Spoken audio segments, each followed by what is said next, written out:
Bonjour et bienvenue dans Arch Urbain, l'émission qui vous parle d'architecture et d'urbanisme à Bruxelles. Je suis à nouveau en compagnie de mon ami Antoine Pinto. Alors, on est dans une des créations qui, je pense, a changé l'image de la restauration bruxelloise. Nous sommes au Belga Queen. Oui. Tu as investi un espace qui est une ancienne poste ou une ancienne banque? Bon, en fait, avant la banque, c'était un hôtel qui s'appelait l'hôtel de la Poste. D'accord. C'était l'hôtel le plus grand de Bruxelles au XVIIIe siècle. Et cette rue ici, la rue Fossé-Oloux, c'était une des rues les plus importantes qui descendait vers la Seine. C'est ça. Donc, et ici, c'était l'hôtel de la Poste et la salle des guichets de la banque, qui est devenue fin 19e la banque, c'était la cour de l'hôtel. Devant, oui. Devant, nous avons un immeuble 18e. Oui. Cet immeuble 18e, c'était un petit peu l'accueil de l'hôtel. Il y avait une allée carrossable qui se trouve sur le côté gauche de l'entrée.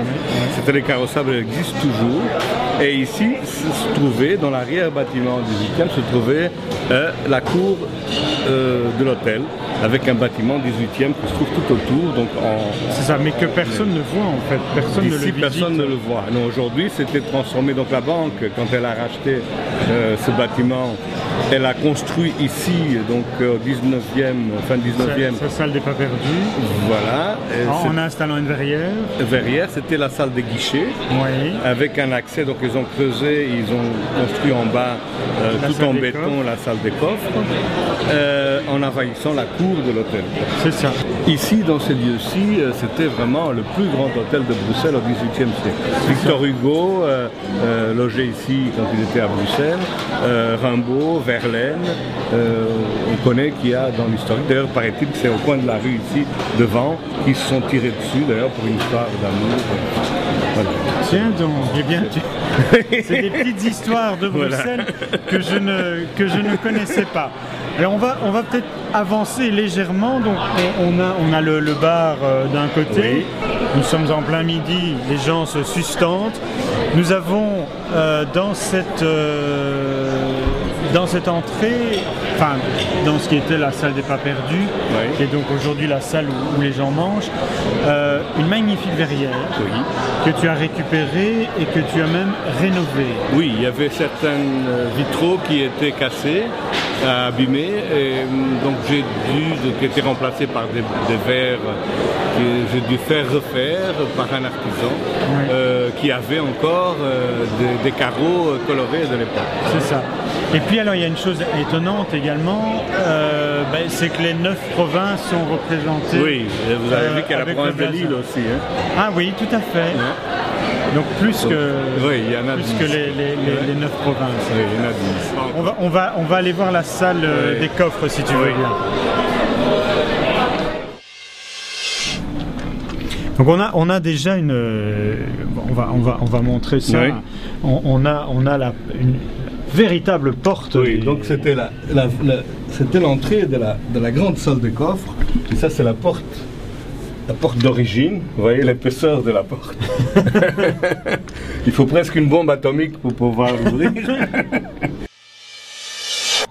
L'idée m'est venue, donc j'avais cet espace qui était l'ancienne salle des coffres, qui était inutilisable. Donc c'était un volume qui est noir, donc il n'y a pas d'entrée de lumière.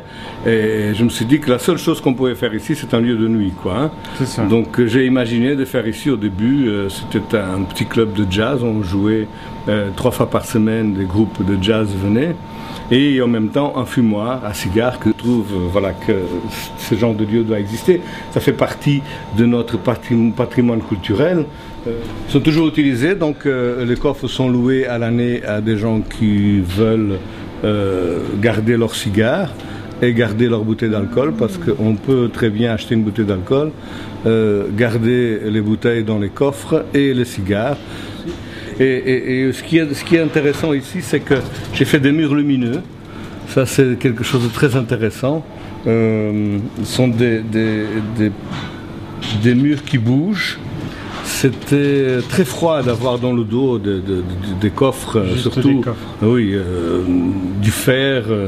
Je trouvais que donc ces parois étaient très originales. C'était réalisé par un de mes anciens profs des Beaux-Arts de Liège, qui s'appelle Fernand Floch, qui est un des premiers en Belgique à faire des tableaux lumineux comme ça. Il avait commencé à créer ce genre de projet dans les années 70. Antoine, on va quand même parler de ce qui a fait parler de toi dans tout Bruxelles et même, je suis sûr, ailleurs. Ce sont les toilettes. Alors nous y sommes. On va peut-être aller voir... C'est un produit qui avait été lancé sur le marché à peu près à l'époque où j'ai ouvert le restaurant. C'est un verre qui est tout à fait transparent, mais qui devient opaque. Donc le grand surprise à l'époque, que personne ne connaissait cela, c'est que les gens, quand ils arrivaient dans les toilettes ici, ils voyaient les WC à travers les parois, à travers les portes. Et donc ils se disaient, mais quand je suis dessus, on me voit aussi. Oui, et alors il y avait des gens qui pensaient, oui, quand je rentre, en fermant la porte, je vois les gens, mais les gens ne me voient pas. Moi je propose qu'on quitte oui. Le Belga Quid et on va aller voir ta nouvelle création au Midi Station.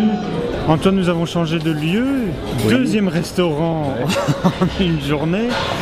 Nous sommes au Midi Station, donc qui se trouve juste derrière la gare du Midi. Et c'est donc le nouveau lieu que tu as ouvert, un lieu un peu monumental. Tu l'avais dit à un moment donné que tu aimes les choses monumentales. Oui. On est ici dans quelque chose un peu fou. Oui.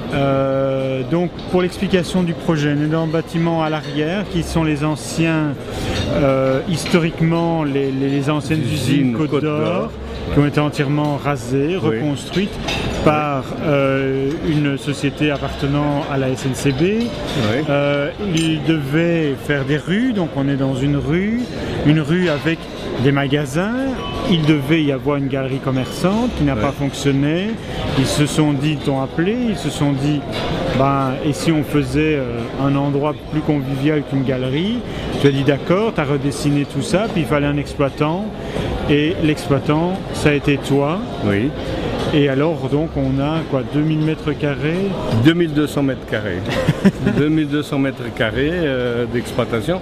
Pas facile au départ donc à gérer ça au niveau du dessin parce que ça a été conçu pour faire un atrium avec une galerie commerçante comme tu as dit au départ. Et donc les boutiques, comme tu peux vérifier à un certain moment, les plafonds des boutiques étaient beaucoup plus bas. Tout cet atrium, c'était une promenade, donc créer un lieu où les gens restent 2 heures, oui, c'est ça. C'est difficile bien, à traiter parce que ça peut devenir très froid, ça peut devenir déshumanisé parce que on ne se sent pas protégé parce qu'on a besoin de l'architecture et en plus c'est pas l'extérieur, donc c'est quelque chose d'assez complexe.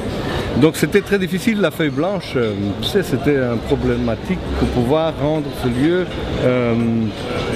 attirant et chaud, quoi. Hein. Mm-hmm. Donc j'ai imaginé pas mal de choses, donc ces arbres pour un petit peu descendre les niveaux. Le niveau parce qu'on est très très haut. Oui, j'ai créé des coins différents pour ne pas que ça fasse hall de gare ni réfectoire, parce que ça c'est le pire qu'on peut faire dans l'Oreca, en créant des hauteurs différentes de manger. Donc comme tu vois là, il y a des tables hautes, des tables plus basses, des fauteuils, le mobilier, il faut aussi le changer pour que visuellement on n'ait pas une vue d'ensemble avec tout ça, c'est des techniques de décoration. Sinon ça devient, comme je l'ai dit tout à l'heure, réfectoire. Dans le réfectoire, on répète les mêmes chaises, les mêmes tables.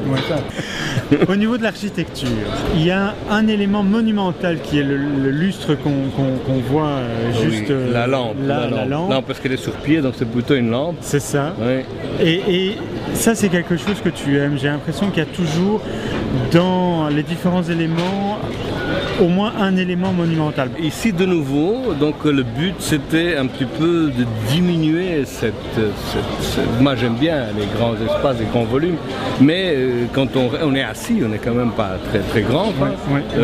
Quand on est assis, on a tout ce volume au-dessus de nous, ça fait donc c'était pour diminuer au niveau visuel. J'ai trouvé ce luminaire que pour moi est une œuvre d'art. Je trouvais ça magnifique parce que ça va un petit peu dans mon sens créatif aussi. Et en plus, je trouvais que ça allait très bien. C'est un petit peu surréaliste en plus. Tout à fait, tout à fait. Parce que donc, je mets le piano, c'est un petit peu comme une lampe de chevet, c'est une lampe de chevet qui est agrandie. Et je mets mon piano et l'orchestre qui joue en dessous, comme sous un immense parasol. Bon Antoine, on va se quitter ici. On se retrouvera peut-être pour de nouvelles aventures dans d'autres émissions, pour d'autres réalisations. Tu me tiendras au courant de tes prochaines réalisations. Il y a déjà 2 nouveaux qu'il faudrait venir voir. Bon, eh bien, s'il me reste quelques sujets, peut-être que vous reverrez Antoine bientôt. Je vous remercie et à bientôt dans Archi Urbain.